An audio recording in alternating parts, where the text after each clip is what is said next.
Hello guys, welcome to my channel. So in this video we are going to discuss about is it worth buying a car in Canada as an international student. तो काफ़ी लोग prefer करते हैं कि जब वो as a international student यहाँ पे आते हैं तभी वो कार ले लेते हैं एंड काफ़ी लोग ये भी प्रीफर करते हैं कि वो एक फुल टाइम जॉब होने के बाद मतलब कार की परचेज करते हैं। तो हम इस वीडियो में वही डिस्कस करेंगे एंड उसके प्रोस क्या है, प्रोस क्या है, कॉन्स क्या है, तो वो सारी बातें हम इस वीडियो में डिस्कस करेंगे। So watch this video till the end and without any delay let's start our video. So if you are new to my channel do not forget to subscribe my channel, क्योंकि मैं ऐसे ही informative plus entertaining videos upload करती रहती हूँ। So do not forget to subscribe. So basically आप लोगों ने बहुत सारे वीडियोस में ऐसा देखा होगा कि car is not kind of luxury, it's necessity here. तो वो बात एकदम सही है टेक्निकली, पर अगर आप इंटरनेशनल स्टूडेंट पर्सपेक्टिव से अगर आप देखने जाए कनाडा में, वीडियो एंड तक देखना, आपको धीरे धीरे आइडिया आ जाएगा कि आपको कंसिडर करना चाहिए या नहीं कंसिडर करना चाहिए।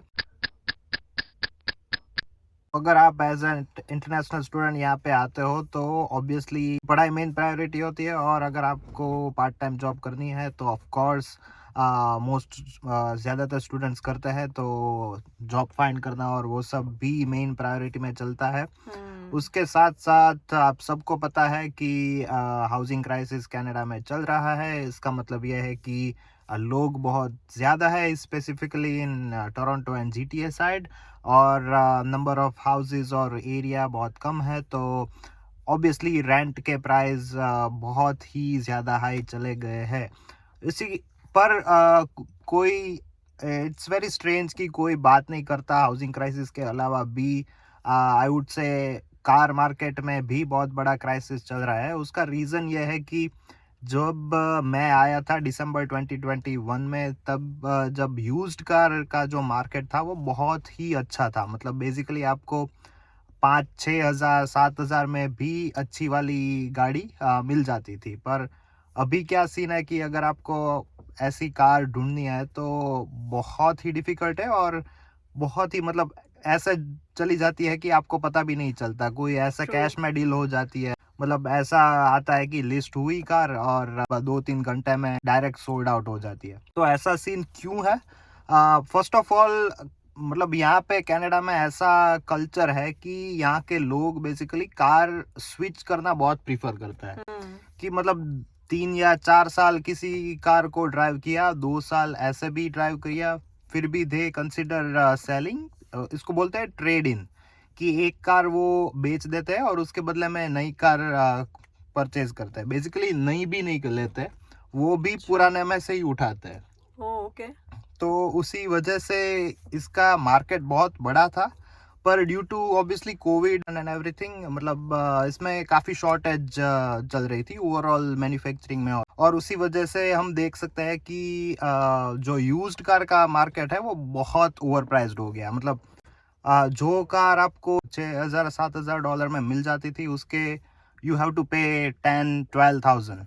सो यही सब सीन चल रहा है आजकल। तो चलो, ये तो बात हो गई ओवरऑल मार्केट की। अगर हम बात करें फ्रॉम एन इंटरनेशनल स्टूडेंट के पर्सपेक्टिव से, अगर आप सोच भी रहे हैं कि यूज्ड कार लेने का, मेरा सिर्फ एक ही सजेशन है कि आप अपने जितने फिक्स्ड एक्सपेंसेस है वो कम करने का ट्राई करो। और अगर आप कोई कार परचेज करते हो, वेदर इट्स अ यूज्ड और न्यू, डजेंट मैटर, आपके जो फिक्स्ड एक्सपेंसेस होते हैं वो बहुत ज़्यादा बढ़ जाता है। फॉर एग्जांपल, कोई भी आपने कैश में कार ले ली, फॉर एग्जांपल 10-12 हज़ार में, मैं ऐसा मान के चल रहा हूँ कि you have sufficient funds to buy a used car in cash. तो आपको कोई मंथली पेमेंट या बाई वीकली पेमेंट का कोई टेंशन नहीं है। पर यहाँ पे कनाडा में इंश्योरेंस का बहुत ही एडिशनल और खर्चा रहता है। वो भी लेट्स से अगर आप थर्ड पार्टी इंश्योरेंस लेते हो, तो थर्ड पार्टी इंश्योरेंस में होता क्या है कि अगर आप की वजह से किसी का एक्सीडेंट हुआ है तो वो कवर होता है, पर इससे कोई अगर आपकी गाड़ी को ठोक देता है और एक्सीडेंट होता है तो वो कवर नहीं होता। उसको बोलता है थर्ड पार्टी इंश्योरेंस, जो बेसिकली बहुत ही चीप होता है compare to full coverage insurance. Obviously I am not the expert for insurance, but मुझे सिर्फ इतना बेसिक नॉलेज है। तो थर्ड पार्टी इंश्योरेंस स्टूडेंट्स ले लेते हैं जो बहुत चीप होता है, मतलब आप ऐसा समझ लो कि $150 to $200।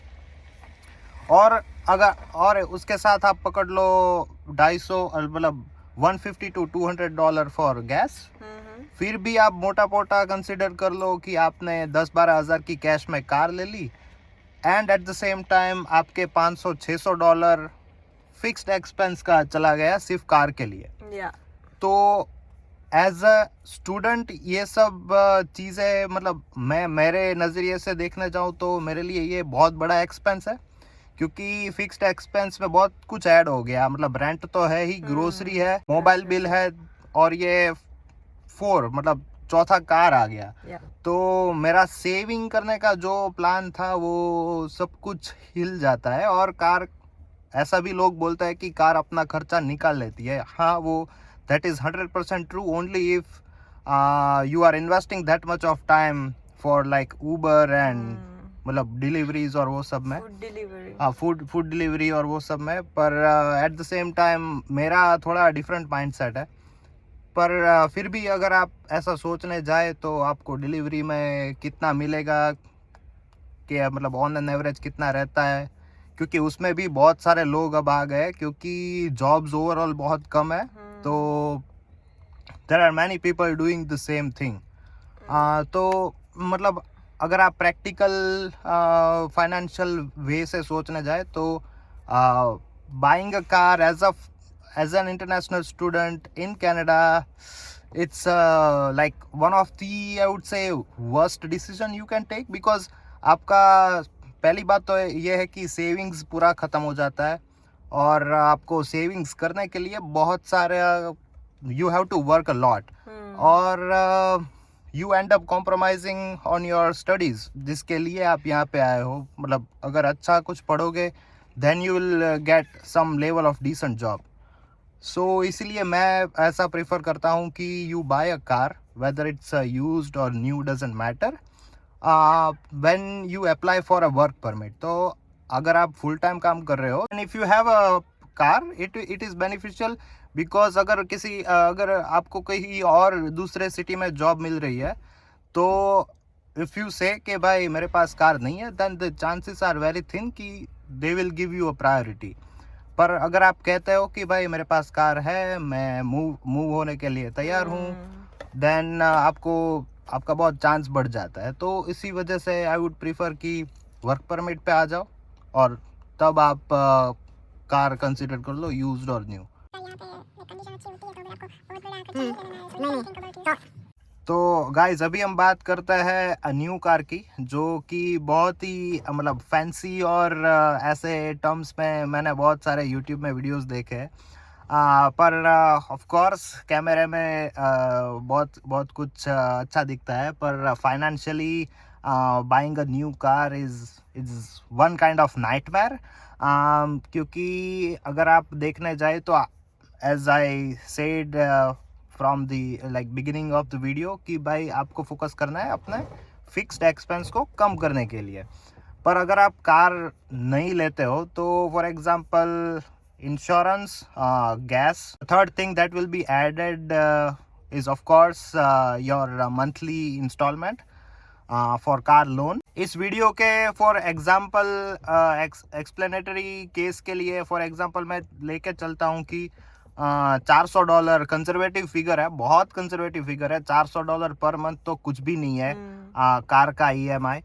$400 लेके चलता हूँ। फिर ऑफ कोर्स आपकी नई कार है, so you will require to have a full coverage insurance. उसके आपको मिनिमम लगता है $300, तो 700 तो यूं ही हो गए। और ऑफ कोर्स गैस के 100-150, और कार का कुछ और दूसरा खर्चा, कुछ आप नई एसेसरीज ऐड करवाते हो, और वो सब कुछ मिला के if you think that will be at least $1000। तो नई कार अगर आपको लेनी है तो मतलब $1000 तो आपको यूं ही साइड में रखना है।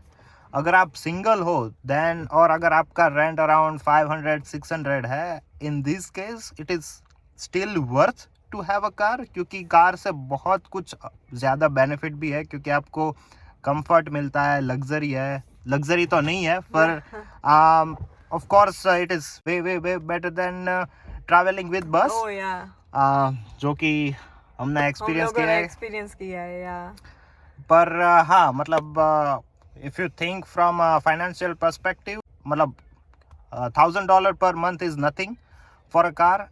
और मतलब इंस्टॉलमेंट का ये चीज़ है कि मतलब 6 साल का, यहाँ पे 6 और 7 साल तक भी कार लोन मिलती है, और लोग यहाँ पे लेते भी है।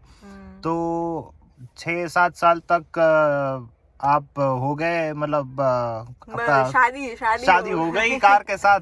Of course you can sell without a doubt, पर फिर भी जब तक आप सेल नहीं करते तब तब और अगर आप नई भी कार लेते हैं तो it's by and large having a car is like taking care of huge expense on a monthly basis.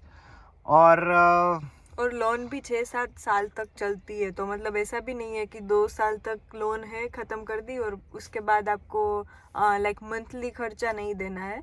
तो ये तो आपका 6-7 साल का फिक्स ही हो गया कि इतने डॉलर्स तो गाड़ी में जाने ही है, मतलब तो वो वाला मंथली एक्सपेंस आपका फिक्स हो जाता है।